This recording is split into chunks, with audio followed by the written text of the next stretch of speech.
This is Politics and Citizenship, page 1. All right, so first thing we need to do is understand how the early foundations of our democracy lay in the original 13 colonies and how they were allowed to develop under salutary neglect. So, beginning in New England, can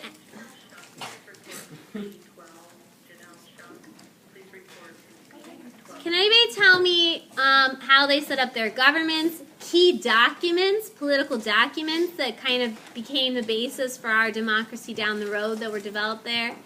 Kyle? What? The Congregational Church. Very good, yes. The Puritan Church, the Congregational Church, had a lot of political influence in New England. In fact, there really was not separation of church and state in New England. In order to vote, you had to be Puritan. Okay. However, they didn't allow ministers to hold public office, so they did set some sort of standard. But for the most part, the job of the government was to promote their religious ideals as well. Anything else you can tell me about democracy or the foundations of democracy that come out of that region? Mayflower Compact. Very good. The Mayflower Compact, which established the principle of majority rules. In their colony, they were going to vote, majority would rule. All right? Any other documents or ways that they governed? Where were most of their political decisions made?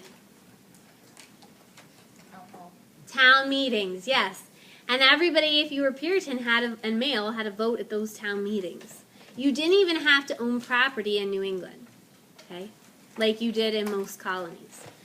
Also, the very first Constitution is attributed to the New England region with the Fundamental Orders of Connecticut. Fundamental Orders of Connecticut.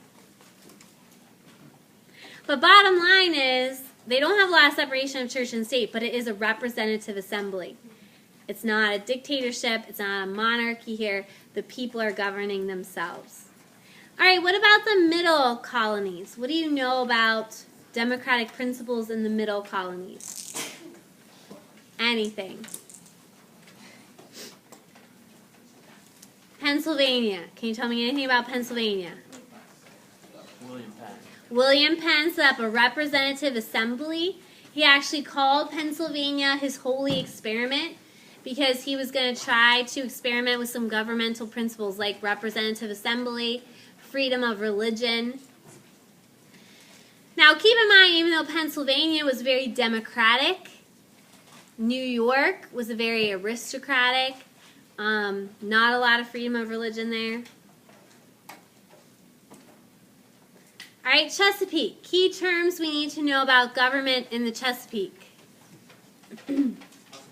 Very good. Yes, they had set up a representative assembly called the House of Burgesses. Now, what was the problem with House of Burgesses? It was corrupt. Well, yeah, who was it really controlled by? Plantation owners. Yeah, the big wealthy plantation owners, the Tidewater gentry, the FFVs. They had the most political power in that House of Burgesses. And in Maryland, what important democratic principle was established there with the document? Yes, the Act of Toleration, which gave religious freedom to all Christians, not non-Christians. And they did that because it was supposed to be a haven for Catholics, and they started getting too many Protestants, and the Catholics were getting discriminated against. All right, then down in the South, it was really, I mean, you're gonna have democracy, but again, you gotta own land to vote, and it was more aristocratic.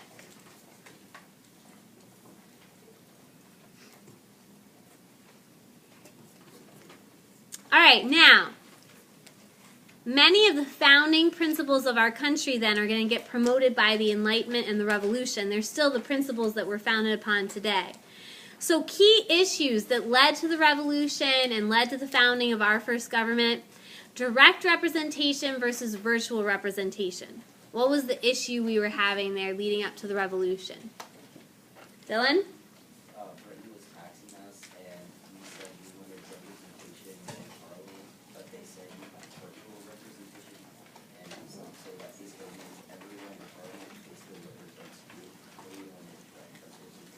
Very good, yes. So we were arguing that we were getting taxed without representation. That's a little bit later on the paper there. And we wanted representatives actually in Parliament. And they are, every member of Parliament represents every British subject. That's what virtual representation is. But since we had been having our own representative assemblies in the colonies through town meetings and things like that, our idea of representation was much different than their idea of representation. Okay, what about republicanism? What does that mean?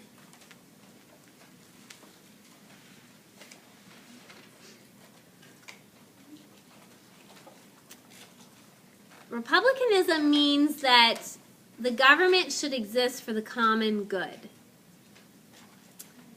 And so, therefore, we have to count on the people to put aside their own interests for the common good.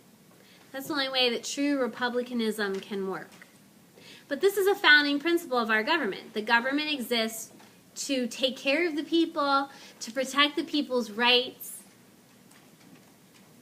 But again, that's only going to work if people can always get past their own selfish interests and do what's best for the common good.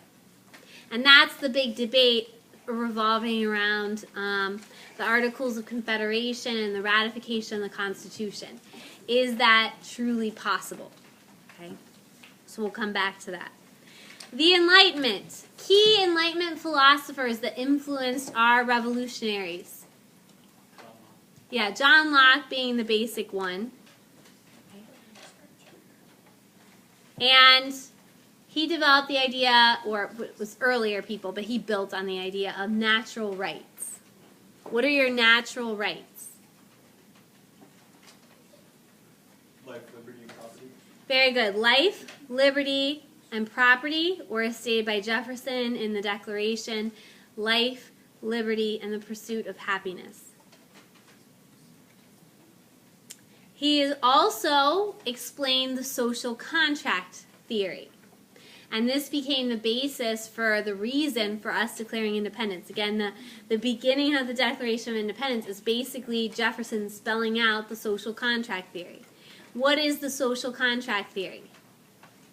People can overthrow the government if they do not like it. Yeah.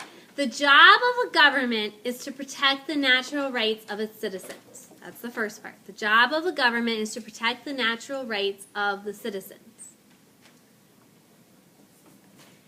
If the government doesn't do that, the people have the right to dissolve that government and create a new one.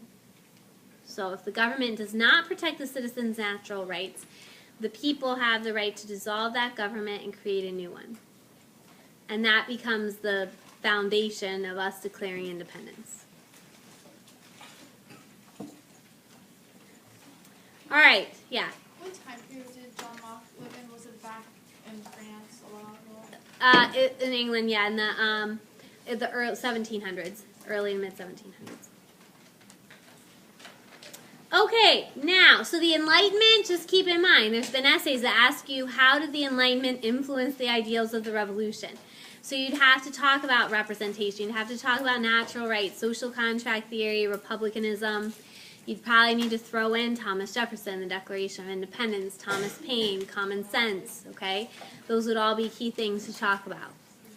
All right, now, once we revolt, we begin to form governments. The first government that we establish is the Articles of Confederation, ratified in 1781.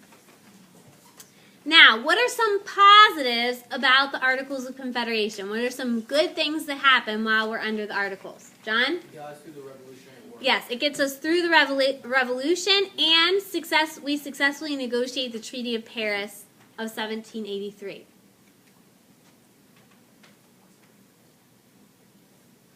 Other positives.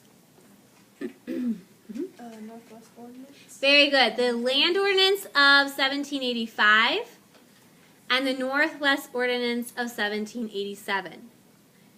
The Land Ordinance of 1785 organized the Northwest Territory into townships, provided public education in those townships. The Northwest Ordinance of 1787 provided a process by which a territory could become a state, and also said there would not be slaves in these territories. The Northwest Ordinance provided a process for which a territory could become a state. So a big deal, part of the reason why it took a while for the Articles to get ratified is first, the colonies that had taken claims to the Northwest Territory, like Virginia, Pennsylvania, they had to give up those claims to the general United States that had been formed in order for the Articles to actually get ratified. So that was a holdup for a long time. Right? Okay, weaknesses of the Articles of Confederation. What was wrong with the Articles? Jake? Couldn't organize an army. Very good. Yes, they could ask for the states to send volunteers for an army, but they couldn't force them. It couldn't facilitate interstate commerce. Very good. It could not regulate commerce between states, so states were taxing each other. In general, it was hurting the economy of the whole country. What else? They couldn't tax people. They could not tax. They could request money, but they could not tax. What problems were we having with foreign affairs because of the Articles? We couldn't get the British out of the forts. Very good. We couldn't get Britain out of the forts in the Northwest Territory. We were denied right of deposit on the Mississippi by Spain. We were denied right of deposit into the Gulf of Mexico from the Mississippi by Spain. We had rebellions like Shays' Rebellion, which we'll talk about on the next page. Also, was there anybody to enforce the laws that the Congress made? Huh? No. No executive branch, no judicial branch, which we'll also get into on the next page.